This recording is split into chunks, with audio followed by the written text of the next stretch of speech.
Hello everyone, Velveteen Duck here. Let's talk in depth about the new multi-tool system that's implemented with Release 248 along with the Glowing Cave. And remember, if this video does help you out, please do leave a like and subscribe. It really helps the channel out. Let's start. What are multi-tools? Multi-tools are used to harvest ores from rocks and plant material from herbs.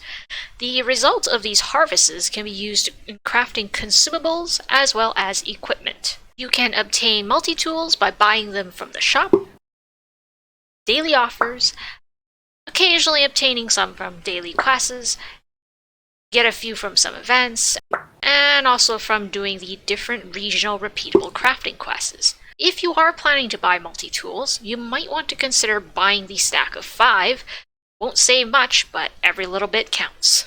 Multi-tools are stored in the special bag, and the other thing you'll notice is that right next to it is the broken multi-tool.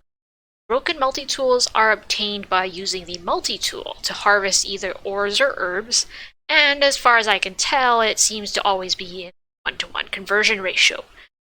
Broken multi-tools have 2 uses, either repair it to make multi-tools, or spend it as entry passes to the Glowing Cave. Either way, both the repair recipe and Glowing Cave are accessed by going to Jarl...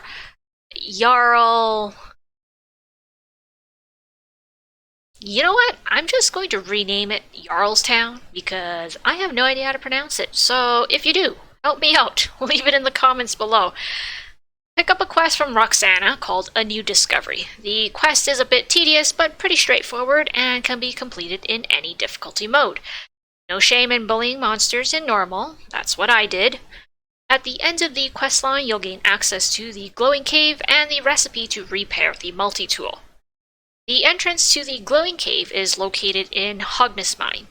The cost of entry are the broken multi-tools, with each difficulty level requiring an increasingly higher quantity to enter, especially the Merciless and Bloodshed modes.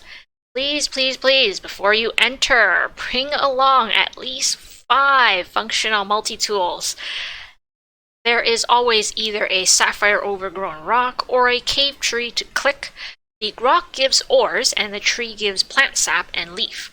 The rarity of the drops is determined by the chosen difficulty. It costs 5 multi-tools to click, so don't waste your entry passes if you don't have 5 multi-tools ready. Sometimes, if you're lucky, there is also a leader called Cryor the Displeased. Be aware that he has a shield, and while it's active, he is resistant to any kind of negative effects, including taunt. The shield can respawn if the fight drags on for too long. He also can shoot missiles of all 4 elements and summon little spiders and scorpions to fight for him. Defeating him will drop a large variety of crafting ingredients that match the difficulty mode that you entered, everything from ores to jerky. Probably the funniest drop I had was this one lonely cloak, which I guess kind of makes sense considering you can unravel it into yarn, which is considered an ingredient. From the Glowing Cave, there are 2 shiny mounts that can be obtained here. There is also the Jewel of the Ingredient Hunter that increases the stack size of ingredient drops.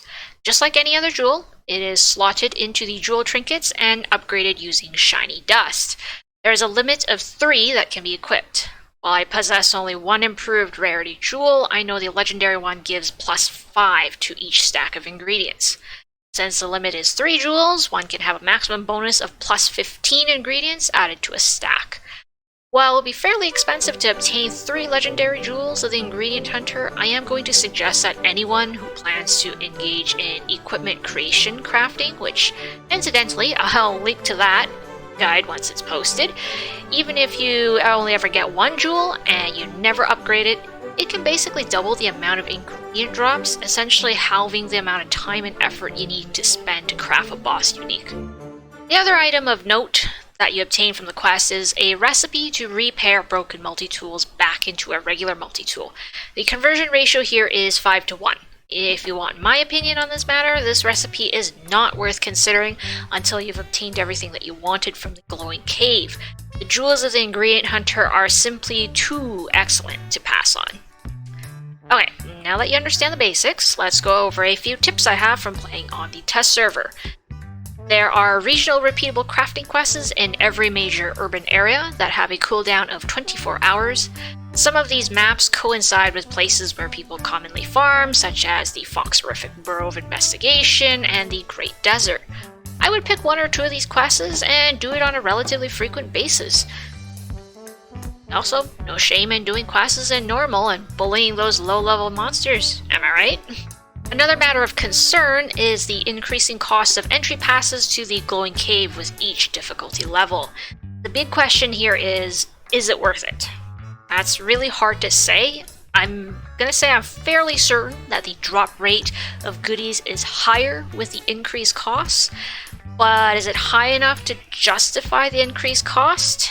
That, I'm afraid, is going to be a question no one can give a definite answer, as Bigpoint is never going to disclose their drop rates. In my view, I'd go for the Bloodshed difficulty on the live servers, just because I have no need to stash tons of ores, plant sap, leaves of lower rarities. So, with all of that said, if you still have unanswered questions or tips not mentioned in this video, leave it in the comments below, or join our Discord server.